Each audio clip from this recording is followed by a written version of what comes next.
Here is a quick 5-minute lesson on Romans 5 and 12.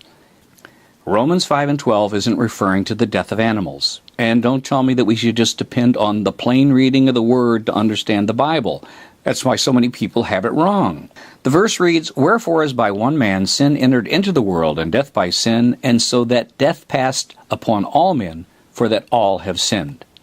There are two different meanings for the word world in the Bible. One is oikomene, which means the planet we live on, the physical globe. This word is also used in Revelation 16 and verse 14. "For they are the spirits of devils working miracles, which go forth unto the kings of the earth and of the whole world." The second is cosmos, which means the human family.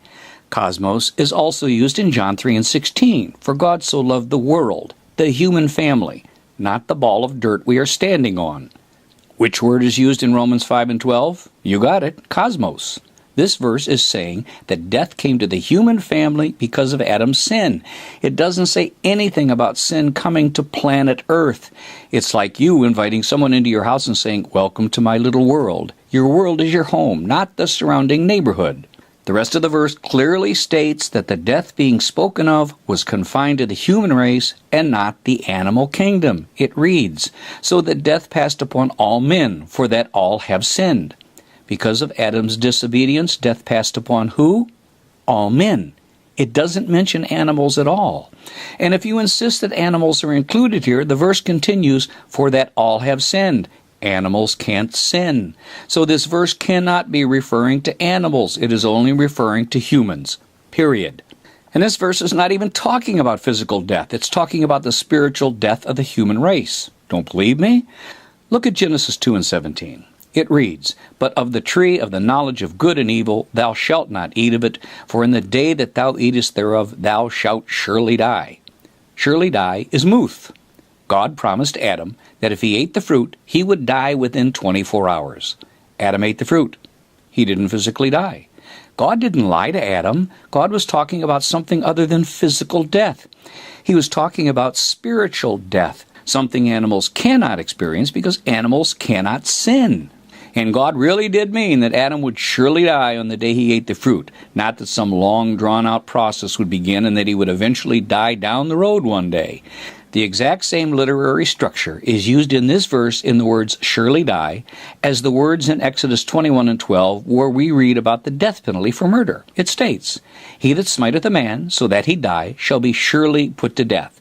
Surely put to death is also muth. And this verse doesn't mean the penalty for murder is a long, drawn-out process. So we've determined that the entire subject we have addressed here does not include animals. It is discussing the spiritual life and death of the human race. We have found nothing so far that indicates animals are included in the death penalty imposed by God because of Adam's sin. But let's investigate further. 1 Corinthians 15 and verse 21 reads, "For since by man came death, by man came also the resurrection of the dead." The word death is thanatos, which has a very specific meaning. That separation, whether natural or violent, of the soul and the body by which the life on earth is ended. When an animal dies, there's no separation of a body and a soul. The verse then states that since the death we are talking about here was caused by man, another man, Jesus Christ, those that die will be resurrected. Animals will not be resurrected. For since by man came death is talking about humans, not animals. The next verse makes it clear that Adam's sin resulted only in the death of the human spiritual existence. It reads, "For as in Adam all die, even so in Christ shall all be made alive." Who is all? Animals can't be included in the word all. Animals aren't made alive in Christ. All of the verses here are specifically addressing a specific type of death imposed on a specific group of living beings. Romans 5 and 12 is speaking about the spiritual death of the human race. It is not referring to the physical death of animals.